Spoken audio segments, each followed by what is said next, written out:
All right, we should be live now. Justin, welcome back, streaming in from Bonnie Lake, Washington. Good to Good see you. morning. You mentioned you had some questions, so I'm just going to let you kick it off. Yes, okay. I'm excited about this one. This is like me trying to learn from the Jedi Master, this young buck here, 26 years old, right? So I just had questions, and I think this would be helpful for the people on the live stream or who are watching this in future land is, how are you getting deal flow? So if you were to say right now, how many, potential deals do you have in the pipeline or how many do you have active? Oh boy. So I've got a sevenplex that I am closing on. So that's kind Hmm. of fun. I'm buying that very low money down, and I'm actually doing that one with a family member. So Nice. I'm trying to get family into real estate slowly but surely. So that's cool. I'm doing three active refinances. I'm doing the development. I'm doing the sevenplex. I am walking a deal in Quincy, Washington on Friday. I'm gonna see how feasible it all is. I think it's a good deal. I know it's a good deal, but I want to confirm the interiors before Mhm. I assess the budget. But I'm doing that one. Ellensburg is in play, waived feasibility. So that's Nice. exciting. That's moving forward. So I was holding off to share that with a couple friends until it went through feasibility. So now I owe some people some phone calls. But that one's in place. It's a 41, got a 12, got a 7, and then the development, of course. Dang, that's crazy. That's a a lot in the pipeline. And I think that from the people on the outside looking in, they're always like, how does he keep getting these deals? What you just explained there is one is, excuse me, one is in due diligence. One is, hey, it's ready to start getting investors in. Mhm. And then one, it sounds like you're pretty close to closing. So you have all these in different phases of the pipeline. Why don't we just pick one of these and then dive deep into it? Sounds like the sevenplex is that the closest one to closing? Yeah, it closes next week, Yeah. So Thursday. awesome. So a So that one, sevenplex, go ahead. yeah, so that's a owner relationship. That's someone that I have been in contact with for a long time. And when I Hmm. say low down payment, I mean we're talking like 5 or 6% on brand new construction. Hmm. So that's a pretty unique scenario because they built a portfolio where they don't have debt. So that closes soon. And that is seller financed, 6% interest only debt. Oh, I hear myself. Yeah, I'm So trying to get this on the live so I can respond to people on the live. yeah, cool, cool. Well, yeah, that's seller finance, low money down, interest only debt for a while. New construction, and it's just in a good location. It's near the entrance to town. You can see the water from the property. The lake's across the street. Hmm. So it's exciting. On that specific one, I think the biggest thing that I get out of that call is that a long time relationship. Now, Hmm. have you bought properties from them before? Yeah, many. So I bought 12plex, a sixplex, a duplex. They have lent me a lot of money to do some of my partnership buyouts. And this is an individual I didn't know 8 years ago. So it's Mhm. not like it's some suspicious family member. And then how It's did you just meet? How'd you meet them? cold call. Nice. Yeah, it was a cold call. Met up with them, asked how they built their business. They told me, and I have gotten so many takeaways from their story. They started with a house hack too. They Nice. did a seller finance sixplex slum house hack. So they lived in one unit at the sixplex, which I did end up buying eventually. They're all one bedrooms except for one. They turned a laundry room and a closet into a big extra bedroom. Hmm. And that was so that they could live there with their kid. So there's one Nice. unit at that property that's a two bedroom, and that's symbolic of when they lived there. So it was pretty cool. But they house hacked that, and then they got some other stuff, and then they paid everything off and saved up money and got into development. And I feel like I repeated their story. I just did it with a lot more debt. So I Mhm. went faster, but the exposure level was just bigger. Right. So that's amazing. So the I have a similar story with a lady that were same thing, not necessarily different approach. I found her on Craigslist. I'm in Washington. She was in Wisconsin, but built that relationship. I think the thing that some people run into is like they're like, how do you buy so many deals? For both you and myself, I'm talking about this lady. The easiest place to buy a property is through a seller that you've already bought, especially when you perform. Like it's so low risk for them. And I'm assuming this person's much older and probably closer to retirement. Is that true? They're phasing out of the day-to-day stuff, but they're not Mm-hmm. old at all. I mean, they're 50s. Mm-hmm. Yeah, in their 50s. So, I mean, they're not old by any stretch. So the key there is that you mentioned that they're phasing out. Now, to be able to phase out, somebody's got to phase in because there's assets to be managed. They still need to live. They need the money. Now, you come in as the solution to their equation. So in that scenario, you're able to take over, depending on the deal structure. They don't have the day to day. They're still getting a good chunk of the cash flow.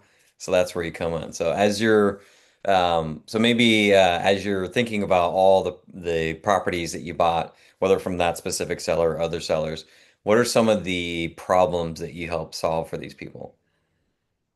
Well, there's different types of retirement plans, and real estate is not always the best retirement plan for stability because it has ups and downs. As you know, we have Mhm. capex events.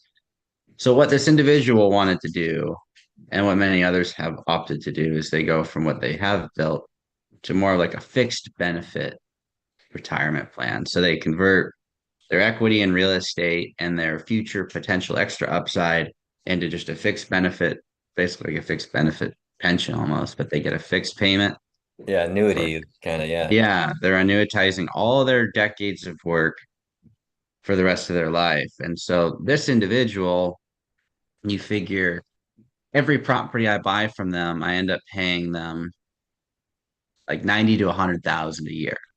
And they own a bunch of these properties. So they Hmm. just start selling them off and they're converting potential upside where they could make a little bit more money into I just expect I'm going to get 90 grand a year of property. Let's sell 12 of them and live on $1 million a year. And Hmm. yeah, we could make more money, but who needs more when you make that? Awesome. I was just reading the live stream. Alex is saying that he's under contract on a fourplex, looking to buy two duplexes from that same seller. So that is 100% the way to go. Because just like we're Cody's saying, he's solving the same problem for that seller. The more that you're working with that seller, the easier it is for them to sell. So I was just telling earlier about the lady that I'm working with. So I originally bought the property in Wisconsin, and then I was like, huh, maybe she has some other properties she wants to sell. And then she came back and saying, oh, you're not going to want this. They're in Detroit. I'm like, how funny is that? I have properties in Detroit.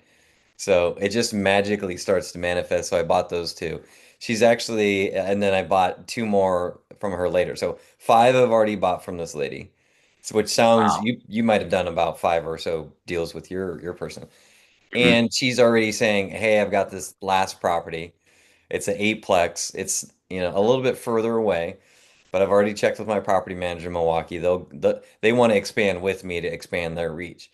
So I already have this one in there because in her mind that's her last one, the handoff. So for the story for the rest of the people to follow here is like Cody did the created the relationship, first got the first deal done, and then executed. Once you execute, this is the domino that falls to get you all these other future deals. So congrats to you on doing that. And I'm imagining you have multiple people like this. Does that sound true?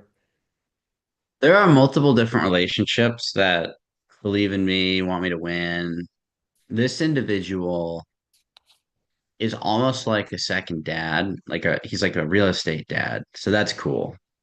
He's Nice. just yeah, we hang out together, go to their house, they come to ours. Like it's grown quite a lot. And Ashley, my wife, gets along with his wife, so that's awesome. But yeah, there's other relationships too that have definitely helped. I mean, some of the relationships have helped on other deal fronts, like buying deals, funding deals, building Hmm. deals, having people help with the build. Like there's been a lot of people that have invested a lot of time and money into me that I've met along the way. Right. And it's so important if especially if you're going to try and build a business bigger than what you should. Like I built bigger than I should have.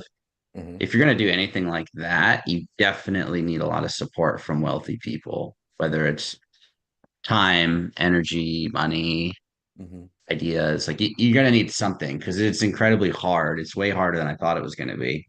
Hmm. And without their help, yeah, I sure would have gone bankrupt. Yeah.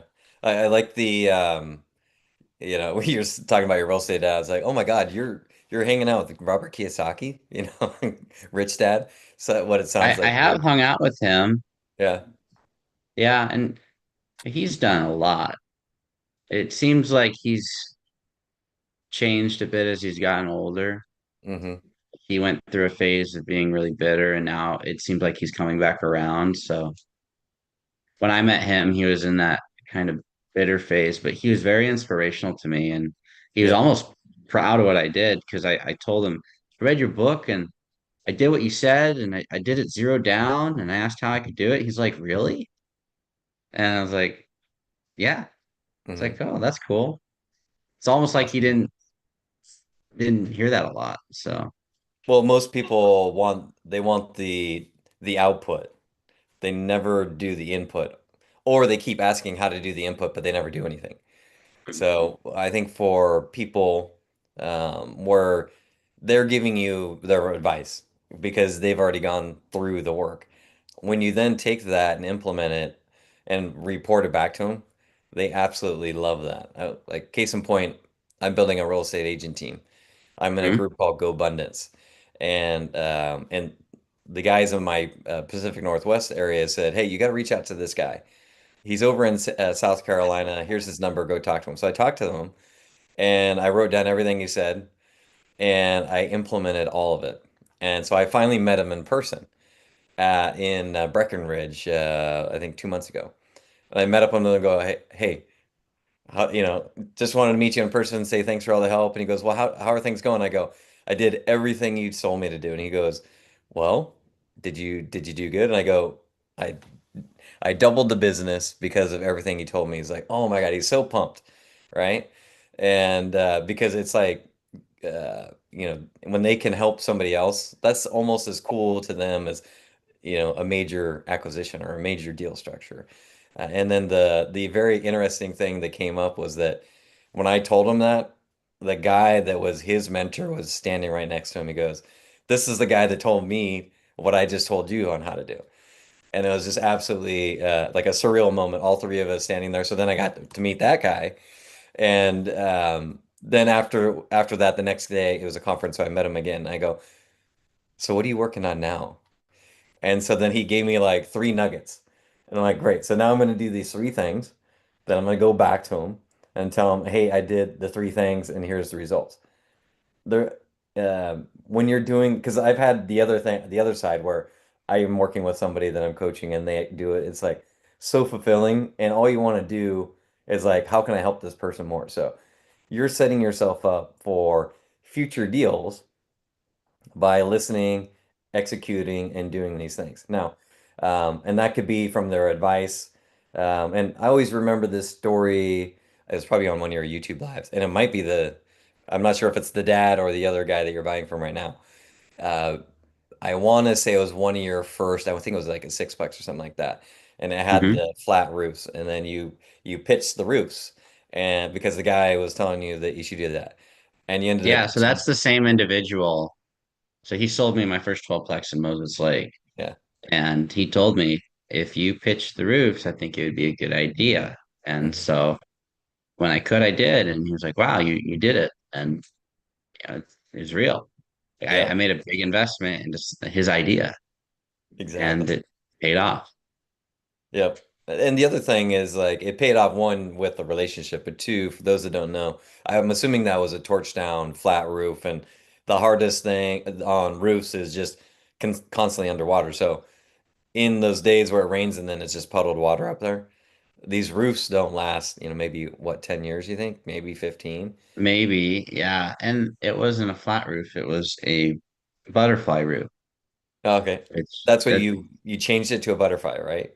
no, the butterfly roof is what it was, and then it went to we built it out and put trusses on it. But a Mhm. butterfly roof is worse in that area because a flat roof, it's like so it's just flat. Like it snows, it rains, and the water will puddle where it puddles, and that's it. Yep. Well, it's also called a valley roof. Butterfly roof looks like this. So Yep. it slants in, Ah, not out. So yep. water goes to the middle, and when it freezes, it ice dams. So Yep. it's supposed to drain out the back through the valley in the middle. And Right. in theory, that's great. Doesn't really Right. work. See, I'm learning here with everybody else. Great, great information. And then from what I understand on those, you can change the materials as well. So when you're on these flat roofs, they're usually what are torched down with tar and everything. But then as you get into normal pitch, then you can go to these, nowadays they're all like 50-year guaranteed for these shingles. So good learning for the group here on how to do it. Um, let's see. The one thing I want to go over as well, and this is for me, like I love Hmm. seller financing, just like you Yeah. do. It helps you accelerate your growth. So can you get more into the deal specifics and how first they had to say, "Hey, I'm thinking about selling this," and then so how did you get it from I'm thinking about selling it to like to where you're at right now? Like how did that deal discussion, negotiation, and then actually signing the contract go? Well, a big portion of my story was not asking them to sell. I think that's the big difference. I don't view people as sellers. I view them as owners. That's been Mhm. consistent since I got started. And so what I've done to prompt these deals, I didn't ask this individual to sell the seven Mhm. or any of the other deals, the development, the afraid to deal, so like I'm not asking for the sale. I am sharing my goal with people, and they're like, "Well, I know of this opportunity." So I shared this goal with this individual who I do happen to know owns a bunch of sevenplexes, and I said, I would love to own this street someday. I owned one, and I could double that portfolio if I bought one more. So if you know of anything, let me know." Right, And he offered to sell me one. And you know what? While it doesn't double my whole portfolio, it doubles my townhome portfolio. right. Love it. My cat just fell off the counter. She's not even supposed to be up there.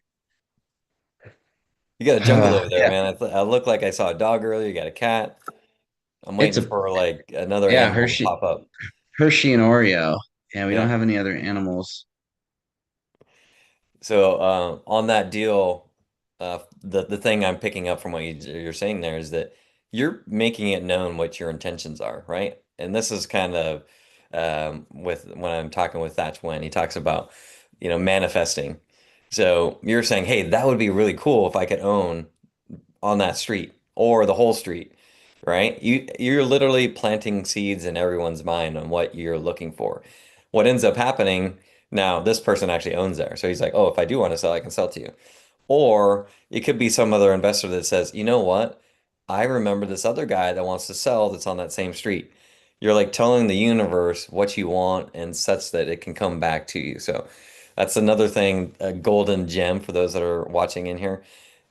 Cody's great at listening, connecting, implementing what people say, like executing on their wisdom. But he's also telling people what he wants so that they can help him. There's nothing better than helping the next person improve and build, especially like as somebody as young as Cody. These people really want to help people. So by Cody saying what he wants, that's naturally giving them an opportunity to help Cody out. And when Cody executes, like he has been on all these properties, it's amazing how many more deals you're going to get. So let's get, in the next 5 minutes, let's see if we can talk about specific deal structure. So, so then he says, "Hey, yeah, I'm looking to sell these properties," and you're like, "Oh, okay." So now we're shifting from hypothetical to we're now, deal phase. How did that conversation go? Did they give you a price? How did they start the negotiation process? Yeah, in the past they brought up price and terms, and if Mhm. it works for me. Like I'm not gonna negotiate just to get a better deal if it already works. So in the past, they've just brought up, hey, I'd like to do 680, 6%. You can do amortized or interest only, and I need this much down. Hmm. And if it Nice. works for me, I just say yes. Some people would be like, I have to negotiate, I have to get a better deal. But I just let them know, it's like, this would move me forward. And I'm willing to write this up Hmm. to pursue it. And I write it up, we get it done. Now, if it needs some negotiation, like there's a 15 unit I bought, and they wanted 1,000,004, 150 grand down. So what I offered was 1,000,003 with 75 grand down now and another down payment later. Hmm. I also said your cash flow is low. I need 4.5% interest only payments for a year, and then I can go to six. And then they wanted an aggressive pay down later. I said, you know what, starting year four, we can do a 20-year AM, Nice. and the property cash flows it. Yeah. So I'm not the one paying for it.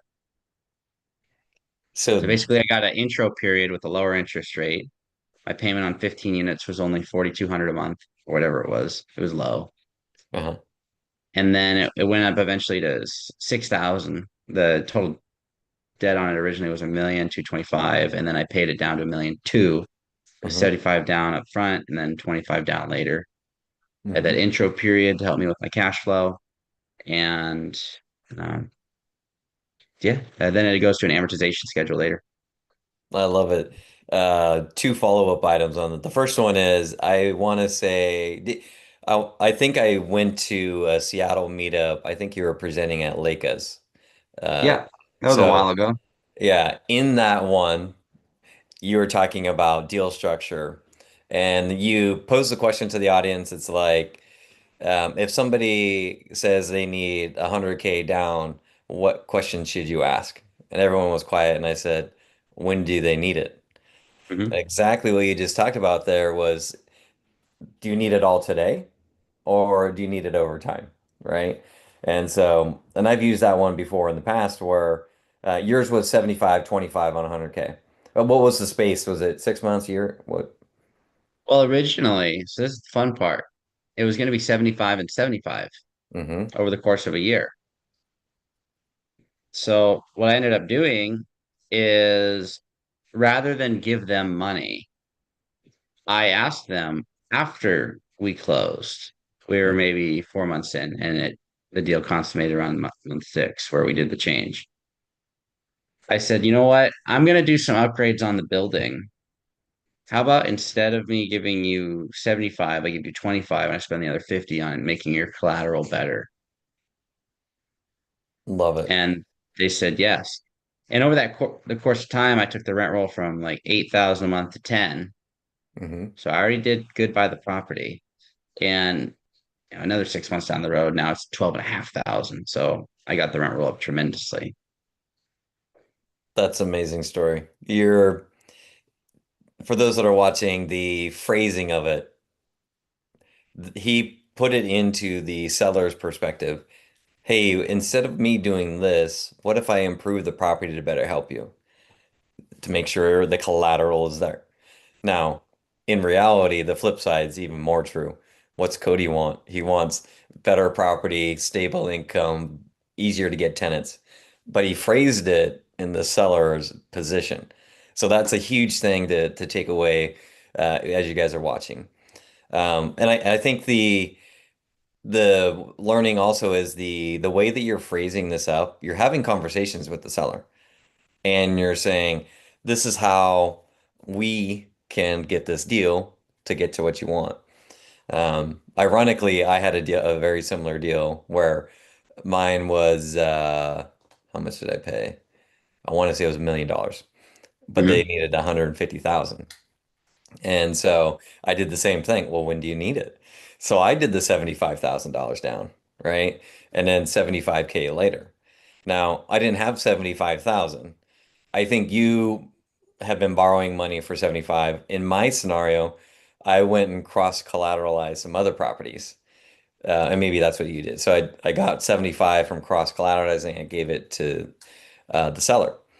And what I ended up ultimately doing, I had a very similar scenario where the cash flow really wasn't there to make sense. And so I had to increase the cash flow. And to increase the cash flow, I had to improve the building. So what I ended up doing is I ended up 1031ing, bringing in like 225,000 because I had it on a lease option. And then the option fee was 150. So I ended up exercising the option, purchasing it with 1031 funds. After the 1031 was done, I then turned around and did a what was called a by design it was called a I think it was like a construction and maintenance improvement loan. Hmm. I then took back a loan from her for I think it was 200,000, which then I paid her back the second chunk of money, but then that was the money I used to start building the building up. So as you guys are looking at working with sellers, if you can match up what they need with what you need, like for me, I wanted to sell properties. So I had to have an asset to roll it into, but it needed to be an asset that's going to make money. And so, but I couldn't take the money directly. So I had to put it into the property, then to take it out to then put it back in, if that makes sense. So, well, hopefully everyone's taken away from here is that, you know, cold calling is how Cody met the person. Me, it was Craigslist, effectively cold email. Then we start talking to the people, understand their needs, what the property is, get that first one done, consistently over time, execute, have those conversations, and then more deals will start flowing. So that's a big takeaway for me. I do have to run. Any last questions you want to bring up or share with the group? No, you got to make sure that whatever you negotiate, you can execute on. Every time you execute on it, builds more confidence in the other party. Hmm. So I sent you a picture of my development. I was going Yep. up, and Hmm. when I finish that, that instills more confidence that I can do it again. And the next time I do it, it'll be less scary than this time, and Yep. should get easier. And when you do those bigger deals, like that one, that's a $2.8 million development, Yeah. which is my first one. Uh-huh.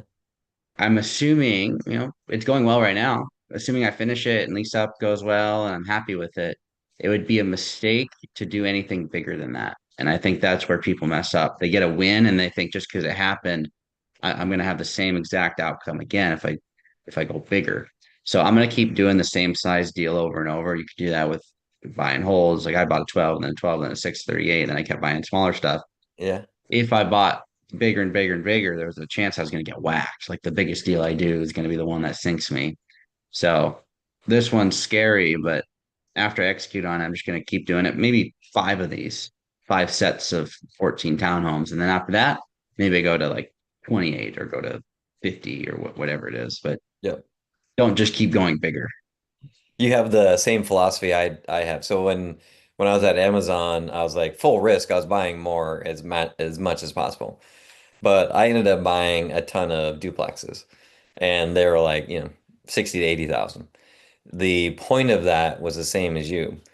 I never wanted one asset to be able to take me out. If one duplex burns down, that sucks. Can we recover? Yes. If I had, 10 duplexes and one 30plex, that 30plex goes down, now I'm hosed, right? I like to, I went to Vegas last year 4 times and I watched people and they're like, they lose a bet. Okay. And then they double the bet and try to win it back and they lose that. Then they double. Then they actually win, right? And then they're like, oh, then they got all their money back. Then they do another even bigger bet and then they lose everything.